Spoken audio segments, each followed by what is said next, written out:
We're getting ready to install the tank. This is the old sending unit Kristen's got in his hand. It looks like the old siphon broke off the bottom of it. I guess this is a common occurrence. This is why I could only put or draw about 14 gallons of gas out of the tank. So we'll set this stuff aside. Now, we've got the tank here. There's an order of priority, obviously, to put this back together. We did take the vent tube. Take some time, pull this apart, the topper off here, blow some compressed air through here, clean this vent tube out. If this is clogged up, your tank won't fill up all the way. When we did it, we had a lot of debris come out, a lot of dust, a lot of dirt. So I should be able to get this tank filled up to maximum capacity. The aftermarket straps we got from Jeff's Bronco Graveyard are a little different than the OEM straps. These are a little thicker. This is the factory strap. It had kind of a mylar coating with some butyl between it. This wore out flat, and that's what cut the tank. So we're not going to use these. We're going to use these aftermarket lower straps. They did supply us with these rubber insulators we're going to put down. They should stay in place once they're bolted in. The top straps, we're not going to use the originals. We are going to use the aftermarket ones again we picked up with the rest of the tank kit. We're reusing the plastic that was on our tank. These top straps should come with OEM plastic. We took some RTV and just kind of glued these rubber insulators that came with the kit in place so when we're hanging it, they don't fall out. But the first thing we're gonna do right now is get the sending unit installed. So let's get that done. We've got the sending unit. As you can see, it's got the siphon attached. It does come with the lock ring, a new gasket. Come around here and we'll show how we put this on. Basically, you just want to get the gasket in the groove right here around the tank.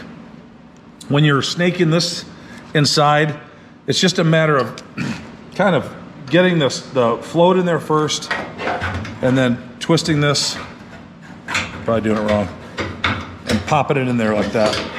And you want to make sure that you've got your pickup and return lines facing the front of the vehicle, but it's kind of self-explanatory. There's some arrows that you see right here. Those line up with the associated tab or cutouts in here to help you line up your sending unit.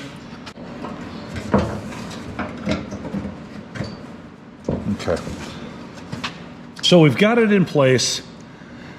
Now it's just a matter of getting the lock ring on here. And while I have Christian here, I'll probably just do it myself because he's not really helping right now.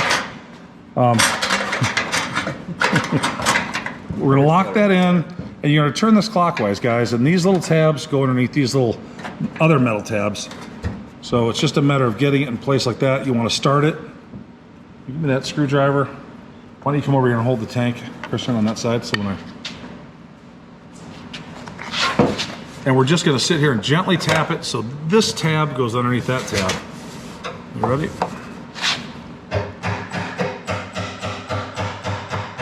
And it'll eventually stop.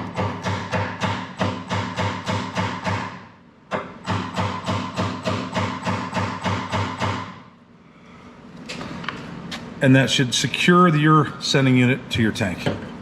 We've got the locking ring completely secured. We were able to keep tightening it until these tabs hit these tabs, which means you've got it completely seated. Before we stop, we did not have it seated all the way. Now that we've got the sending unit secure, the next thing we're gonna do is install the upper straps, okay? We're gonna get these installed in place. After we get those in place, we're gonna put on the filler neck. That'll help support the tank in place. Then we're gonna attach the fuel return and sending lines, reattach the vent tube, and then put in the bottom straps. So let's get to that right now. So now we're gonna put the top strap in. You take the notch section and you put it in the V-notch that's in your rear cross member. Go ahead and put that in there, Christian.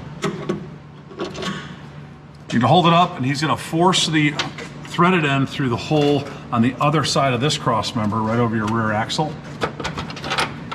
Okay, now we've got that in there and he's gonna go around and hand tighten that bolt probably about halfway up. You don't want to tighten it up all the way right now because you don't know how much you're gonna need to tighten up that tank. So get it about halfway up there, Christian. Yep. Now just repeat this step on the other side. We've got both the straps in, they're not tightened down. The next thing we're gonna do is hold the tank up. We're not gonna use the trans jack because that tank's empty, it's pretty light. We're gonna hold it up in place and we're gonna reattach the fuel filler line here. That'll offer a little bit of support for the tank until we get the fuel lines hooked up. So let's get to that right now.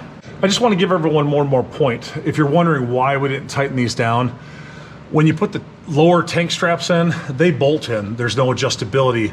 So in order to apply tension to the tank and really capture it, after those are bolted in, we'll go up and retighten these, and these will pull down on the tank and secure it in place. I just want to let you guys know that. We've also replaced the hose clamps.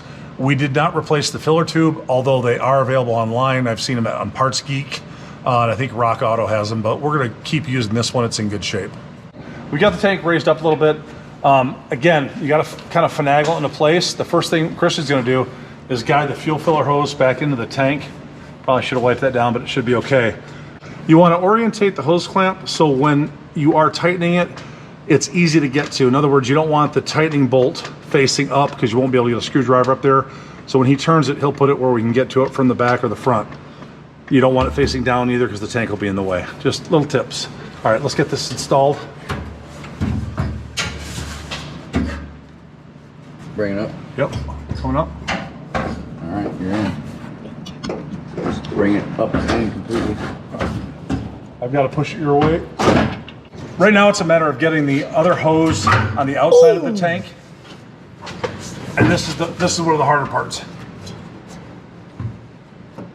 Yep. All right. Is it on? Yeah. Don't move too much though. I need a ratchet. Okay, so we're tightening up the hose clamp around the outer tube on the gas tank itself. Can't use a screw gun, so we're using an 8mm ratchet. And this is one of the harder parts of getting the tank in and out. That and the fuel lines.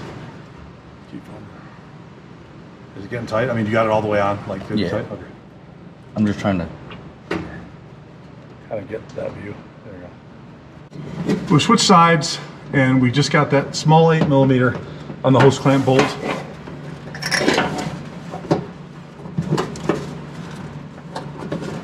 think I'm gonna need the deep well. You want it? Yeah. All right, hold the tank there. Try to spin it a 360 cushion instead of RearTank.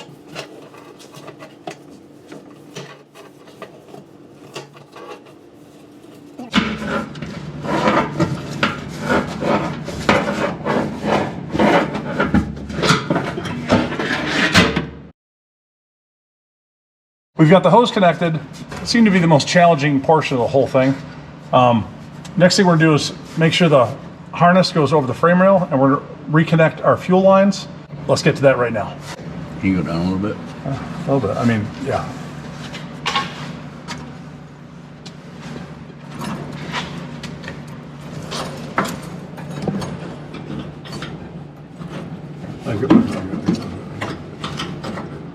Up or down, Christian? You're gonna go up. Up. All right. The problem is I'm in the way. Well, when we did it, they were down. We stretched the shit out of those. Oops, sorry. When we did it, they were down. We stretched. You got the. You got that? All right. Oh, ask Christian. All right. Is it going in, Christian, or no?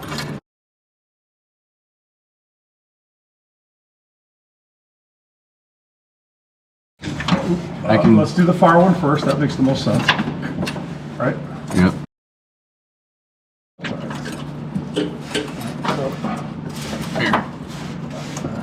Lift the tank up a little bit. Pull it towards you. A smidge. Almost there. I can probably get my hand back there now. Here. Yep, it's in. Is it on? Yep. Is the safety clip on? Nope, move your hand. There you go. Okay.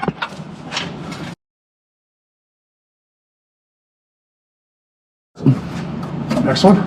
Yep. I'm gonna do the same thing. Here, you ready? Push the tank up.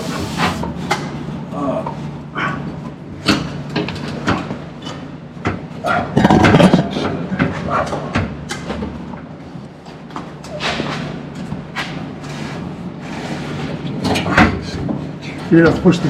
You're gonna have to do a counter. Pull the camera up. Push the tank up. Push it. Push it up. More. There you go. More. Extra room I need. And then snake the tank back. You know what I'm saying? I'm gonna pull it and then the tank. This is not a fun fucking job. that it? I think so. And I've crushed the safety clip now. Well, now that you got them on, we should be able to lower it down and look. All right, take a look. Get up there with the camera.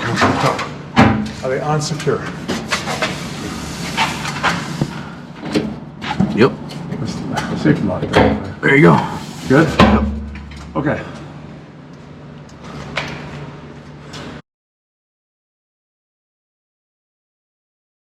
Okay, we've got not a fun job, guys, but we got the fuel lines back connected. Next thing we're gonna do is re-secure the vent line. We're gonna run this hose, or excuse me, this harness over the frame. We're gonna plug that in, and then we're gonna put the bottom on after we line up the tank with the top straps. Let's do that right now. Okay, we've got the fuel lines connected. That's one heck of a job, so take your time. It did help that we removed a clip from one of the frame rails, and it gave us about 3 more inches of play in those lines. I've got my trans jack underneath here because I got Christian up front. He's holding onto the vent tube and the harness, and as I raise this up into position, it's gonna make contact with the top straps. That's what we want. Then I'm gonna jockey it fore and aft and side to side to line it up in the straps. Then we're gonna come over and put one of the other straps. Now, if you see what I did here again, we've got the rubber insulators. We also went and got some new hardware, grade 8, zinc coated. We're gonna put a washer. We're gonna use a locking nylock nut and another washer when we fasten it to the frame, so we'll get to that in a minute. But these are going up next underneath. Let's line this up. My trans jack didn't go high enough, and I don't feel like lowering the lift anymore and banging my head on this, so we put a piece of wood here. So we're gonna pump this up again. Attempt number 2, and get it lined up gently without forcing anything. Get it around the spring header. There. Now, are the straps lined up in those channels, Christian? I believe so. Mine's lined up over here.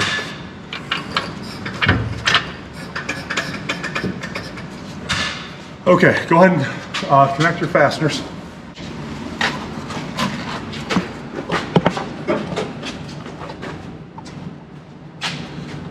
Now, Christian's gonna go ahead and reattach. In that corner, he's gonna reattach the clamp that we loosened, the frame rail clamp to hold the fuel lines. So let's go ahead and reattach that, Christian.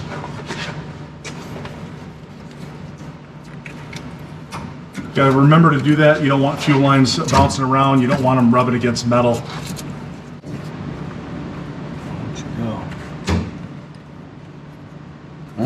Okay, now he's going to reattach the vent tube.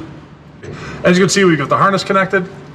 We've got the vent hose back where it was. That's the OEM location. As you can see, some wear in the frame. So let's go around and get the bottom straps in place. Okay, now we're going to actually put the lower tank straps in place. I've got the rubber insulators on here. We've got the hardware I just spoke about right here. We've got the strap. We've got the insulator. Chris has got a grade 8 hardware right here. He's gonna do that while I do the rear. He's gonna do the front. So we're gonna just line this up easily. Go ahead and line that up, you can grab it. And make sure you get it in the proper channel in the tank. I'm gonna let him start his and just, got it started? Okay. All right, now I'm gonna have to add a little bit of pressure here to get mine up. Go ahead.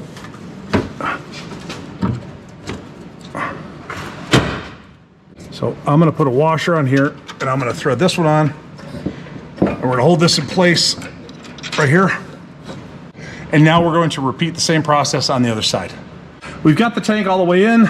We tightened up the lower straps off camera. It's just a 9/16 front and back. We used washers and nylocks. Extra security on that, I guess. We also popped the exhaust hangers back in. We use a little synthetic lube to help slide them back in. I'll put a link in the description for everything here, including the tank and straps from Jeff's Bronco Graveyard. I'm gonna do some zip tying over here and clean up this wiring. We did take the hitch and the spare tire off.